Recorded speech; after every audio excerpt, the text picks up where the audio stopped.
అసలు బీసీల ఉద్యమం, బీసీ వాదం అంటారు. బీసీ వాదం అంటే రిఫార్మ్ కాదు. ఒక వాదం అంటే that is philosophy.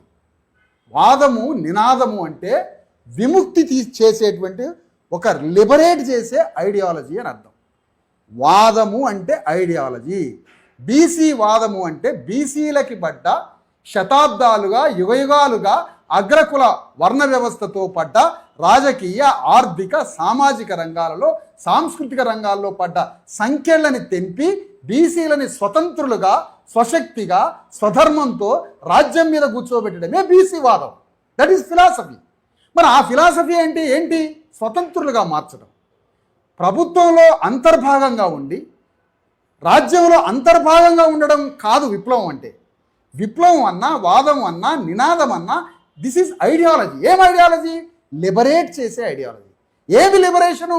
Politically, economically, culturally, socially upper caste తోటి డిస్కనెక్ట్ చేసి వీళ్ళని స్వతంత్రులుగా మార్చి రాజ్యం మీద బీసీలను కూర్చోబెట్టడం, అణగారిన వర్గాలను, ఎస్సీ ఎస్టీని కూర్చోబెట్టడం, అది ఒక స్వతంత్ర ఉద్యమం. ఈ స్వతంత్ర ఉద్యమానికి శ్రీకారం చుట్టడా జాజుల శ్రీనివాస్ గౌడ్? అది వాదం ఎట్లయింది?